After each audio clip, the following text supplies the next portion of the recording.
بسم اللہ الرحمن الرحیم۔ السلام علیکم ناظرین، آپ دیکھ رہے ہیں میرا یوٹیوب چینل محمد وقار حسین آفیشیل۔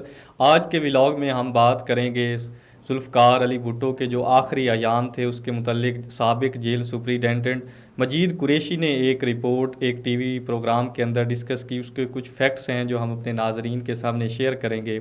تو ناظرین، سابق اسسٹنٹ جیل سپرنٹینڈنٹ مجید قریشی نے جیل میں سابق وزیر اعظم ذوالفقار علی بھٹو کے آخری ایام کے بارے میں اپنی یادداشت شیئر کرتے ہوئے کہا کہ ذوالفقار علی بھٹو کو بحیثیت قیدی سزائے موت پنڈی جیل لانے سے کچھ مہینہ پہلے مجھے ایڈمنسٹریشن کی جانب سے کہا گیا کہ آپ سیکیورٹی کا انتظام کریں، ایک اہم شخصیت کو وہاں پہ لایا جائے گا۔ وہ شخصیت کون تھی؟ وہ شخصیت مسعود محمود تھی، جو ذوالفقار علی بھٹو کے خلاف سلطانی گواہ تھے۔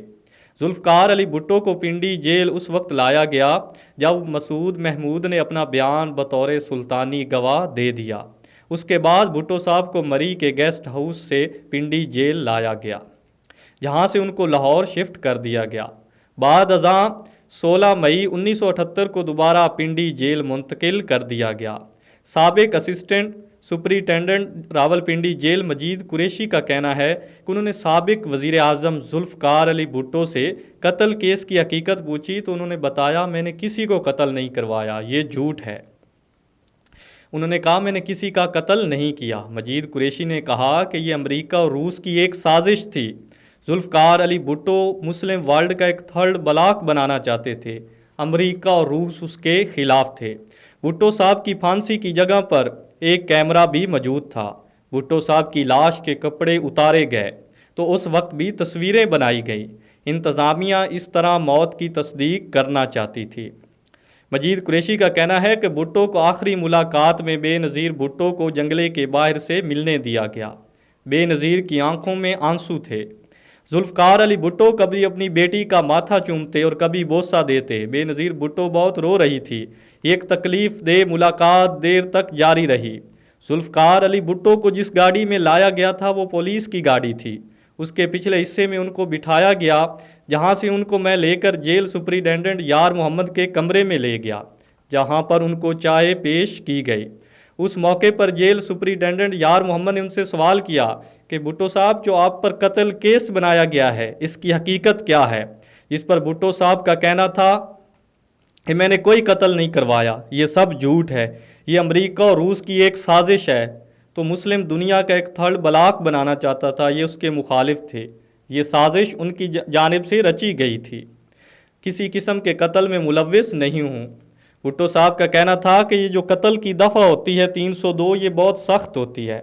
بھٹو صاحب کا کہنا تھا کہ ہمارے بزرگ کہتے ہیں کہ 302 اگر کسی کاغذ پر لکھ کر کسی ہرے بھرے درخت پر اگر اس کو لٹکا دیا جائے تو ہرا بھرا درخت بھی سوکھ جاتا ہے۔ جس پر یار محمد نے کہا کہ آپ خدا سے رجوع کریں، اللہ آپ کی مدد کرے گا، جس پر ذوالفقار علی بھٹو چپ کر گئے اور کہا ٹھیک ہے۔ جس کے بعد ہم بھٹو صاحب کو ان کے جیل میں بنے کمرے میں لے گئے، جہاں ان کے لیے ایک بیڈ بھی موجود تھا۔ مجید قریشی مزید کہتے ہیں کہ جبکہ اس کے ساتھ والے کمرے میں بھٹو صاحب کا سامان بھی موجود تھا، جبکہ تیسرے کمرے میں عبد الرحمان تھا جو ان کا مشقتی تھا، اس کے سامنے کچن بنا ہوا تھا، جبکہ برابر والے کمرے میں باتھ روم تھا جس میں کموڈ اور نل تھا، فرش بھی بالکل عام سا تھا۔ بھٹو صاحب نے کہا یہ جو بیڈ ہے یہ مجھے تکلیف دے گا، اس کو تبدیل کرا دیں، جس پر ان کو بتایا گیا جی اس کے لیے کورٹ سے اجازت لینا پڑے گی، اگر کورٹ کہے گا تو ہم اس کو تبدیل کر دیں گے، ابھی تو آپ کو یہی استعمال کرنا ہوگا۔ مجید قریشی کا مزید وہ کہتے ہیں کہ جس کے بعد بھٹو صاحب کچھ عرصہ تک وہی بیڈ استعمال کرتے رہے۔ مجید قریشی کا کہنا تھا کہ بھٹو صاحب جب بھی مجھے بلاتے میرے نام سے بلاتے تھے، کیونکہ ان کو یاد تھا کہ میں اپنے طالب علمی کے دور میں بھٹو صاحب سے میری ملاقاتیں ہوتی تھی۔ تو ان کا ساتھ یہ بھی کہنا تھا کہ بھٹو صاحب سے جو لوگ ملاقات کے لیے آتے تھے اس میں ان کے وکلا بھی شامل تھے۔ ان وکلا کے اندر جیل سپرنٹینڈنٹ مجید قریشی کا کہنا تھا کہ وہ وکلا کی زیادہ تر ملاقاتیں تھیں جن میں دوست محمد اوان، غلام نبی میمن یا مختار زیادہ تر ان سے ملاقات کے لیے آتے تھے، جبکہ ایک مرتبہ حافظ لاکھو بھی بھٹو صاحب سے ملاقات کے لیے آئے تھے، جبکہ 15 دن میں ایک مرتبہ بیگم نصرت بھٹو صاحبہ اور ایک مرتبہ محترمہ بے نظیر بھٹو بھی ملاقات کے لیے آئی تھی۔ اس کے علاوہ بھٹو صاحب کی پہلی بیگم امیر بیگم نے بھی ایک مرتبہ ان سے ملاقات کی تھی، جبکہ ایک مرتبہ حفیظ پیرزادہ بھی ملاقات کے لیے آئے تھے۔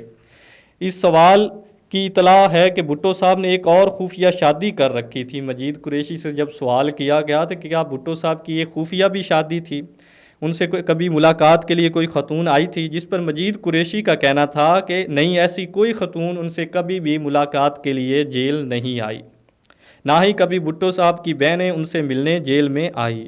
بھٹو صاحب کے کھانے پینے کے حوالے سے بتاتے ہوئے مجید قریشی کا کہنا تھا کہ وہ بہت سادہ سی غذا کھاتے تھے، ان کو بیف اور قیمہ بہت پسند تھا، وہ جیل میں بھی بنوا لیا کرتے تھے اور باہر سے بھی ان کو اجازت تھی، ان کا کھانے پینے کا سامان آتا تھا۔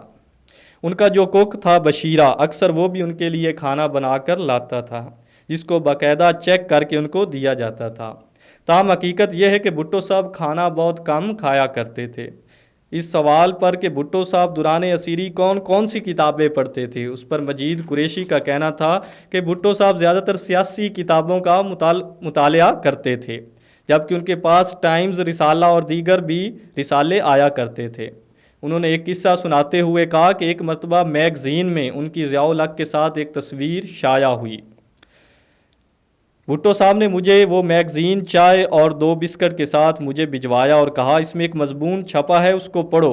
قبل اس کے کہ وہ مضمون پڑھتا میری نظر رسالے کے سر ورق پر پڑی، جس پر ضیاء الحق کی یونیفارم والی تصویر تھی اور دوسری طرف بھٹو صاحب کی تصویر موجود تھی۔ دونوں کے درمیان ایک رسہ لٹکا ہوا تھا، جس پر میں نے فوری طور پر وہ رسالہ اٹھایا اور چائے بھی ہاتھ میں پکڑے بھٹو صاحب کے کمرے میں جا پہنچا۔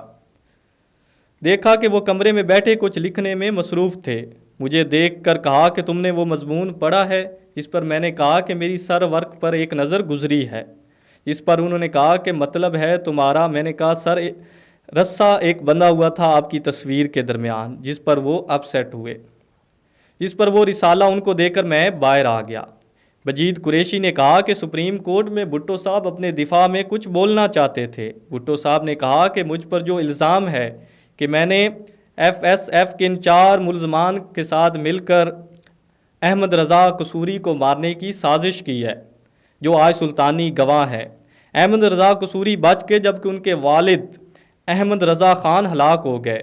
بھٹو صاحب کو اجازت دی گئی کہ آپ گواہان سے سوالات کر سکتے ہیں۔ بھٹو صاحب نے سب سے پہلے گواہ ڈی آئی جی پولیس میاں غلام عباس سے پوچھا کہ آپ کی 20 سالوں کی نوکری میں میری طرف سے کوئی پیغام گیا، میرا یہ کام کر دیں، یا میری طرف سے آپ کو کوئی چٹ بھیجی گئی ہو؟ میاں غلام عباس نے کہا نہیں، کبھی نہیں۔ بھٹو صاحب نے عدالت سے کہا میں نے اس شخص کو نہ آج تک کسی کام کے لیے فون کیا، نہ ہی کوئی چٹ بھیجی، نہ میری طرف سے کسی شخص نے اسے کوئی کام کرنے کے لیے کہا۔ اس کا مطلب ہے کہ اس شخص نے سب کچھ کسی اور کے کہنے پہ کیا، میں نے اس کو کوئی آرڈر نہیں دیا۔ بھٹو صاحب نے باقی 3 گواہان جو سپاہی تھے ان سے سوالات نہیں کیے۔ ان 3 گواہان میں سے غازی غلام مصطفیٰ کھڑے ہو گئے۔ انہوں نے گلے میں قرآن پاک کا نسخہ ڈالا ہوا تھا۔ انہوں نے جج کو مخاطب کر کے کہا کہ جج صاحب، میں اس قرآن کی قسم کھا کر کہتا ہوں کہ ذوالفقار علی بھٹو کے حکم پر ہم نے ایک گولی چلائی، اس کی وجہ سے احمد خان قتل ہوئے۔ اور اس احمد غازی غلام مصطفیٰ نے رونا شروع کر دیا۔ مجید قریشی نے بتایا کہ 31 مارچ کو مجھے کہا گیا کہ ایک اہم آدمی لاہور سے آ رہا ہے، اس کو ریسیو کریں۔ میں جب ایئرپورٹ گیا تو ٹریفک انسپیکٹر حبیب میری جیپ جاز کے پاس لے گیا۔ جاز سے ہوم ڈپارٹمنٹ کا وہ سیکشن افسر اترا جو رحموں کی اپیلوں کو ڈیل کرتا تھا۔ وہ میرے ساتھ گاڑی میں بیٹھا اور مجھے کہا کہ وزارت داخلہ ہم نے جانا ہے۔ وزارت داخلہ میں لے گیا، جہاں پہ ڈپٹی سیکٹری ثبت حسن نقوی کے کمرے میں گیا۔ اس نے اپنے بریف کیس سے گلابی رنگ کا لفافہ نکالا۔ گلابی رنگ کا لفافہ ان دنوں سزائے موت کے قیدیوں کے لیے استعمال ہوتا تھا۔ میرے ذہن میں بات آئی کہ یہ ذوالفقار علی بھٹو کی موت کا پروانہ ہے۔ ناظرین، یہ مجید قریشی تھے جو سابق اسسٹنٹ جیل سپرنٹینڈنٹ تھے۔ انہوں نے یہ ایک نجی ٹی وی کے ٹاک شو میں ذوالفقار علی بھٹو کے آخری ایام کے متعلق کچھ تفصیلات شیئر کی، جو ہم نے اپنے ناظرین کو یہ آج ڈسکس کی۔ تو ناظرین، مزید انٹرسٹنگ ویڈیوز کے لیے ہمارے چینل کو دیکھتے رہیے اور اپنے فیڈ بیک سے لازمی آگاہ کیجیے گا۔ محمد وقار حسین کو دیجیے اجازت۔ اللہ حافظ۔